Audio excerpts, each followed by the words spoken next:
एक बार की बात है, प्रसिद्ध भारतीय बौद्ध भिक्षु और रसायन शास्त्री नागार्जुन को प्रयोगशाला में रसायन बनाने में सहयोग के लिए एक युवक की तलाश थी। उन्होंने विज्ञप्ति जारी की। 2 नवयुवकों ने उनसे संपर्क किया। नागार्जुन ने दोनों से रसायन बनाकर लाने के लिए कहा।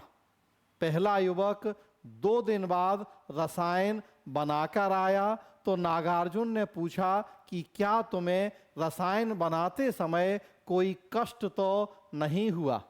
तब उस युवक ने उत्तर दिया कि बहुत कष्ट हुआ। मेरे पिता उदर विकार से पीड़ित थे, माँ को ज्वर हो रहा था, छोटा भाई पैर पीड़ा से ग्रसित था। उसी दौरान गांव में आग भी लग गई, लेकिन उसने इन सब की तरफ बिल्कुल ध्यान नहीं दिया। वो पूरी तल्लीनता और एकाग्रता के साथ रसायन बनाने में लगा रहा। नागार्जुन ने उसकी बात सुन के कोई उत्तर नहीं दिया। युवक को लग रहा था कि उसका सिलेक्शन तो पक्का है। उसी दौरान दूसरा युवक आया जो उदास और परेशान था। नागार्जुन ने उसकी परेशानी का कारण जानना चाहा तो उस युवक ने बताया कि वो रसायन नहीं बना पाया, क्योंकि जैसे ही वो रसायन बनाने के लिए बैठा तभी उसे एक बीमार वृद्ध व्यक्ति दिखा जो अपनी बीमारी से कराह रहा था।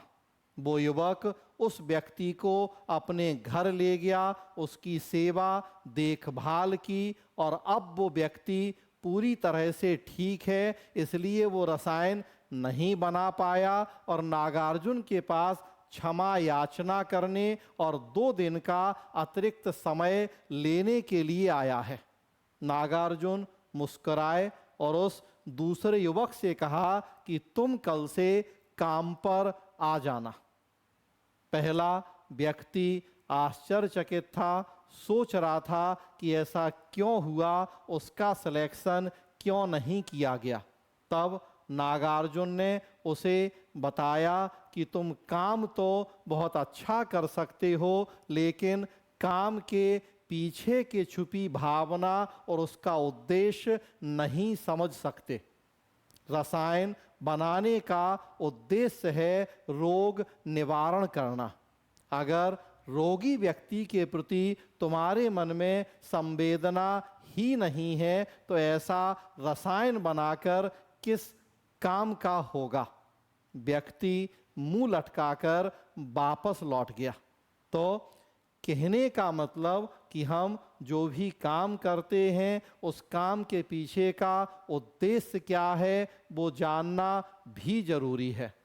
आप लोग एथिक्स वाले पेपर में कई सारी केस स्टडीज में इस कहानी का और इससे मिली सीख का यूज कर सकते हैं, इसीलिए मैंने आपको ये कहानी सुनाई है।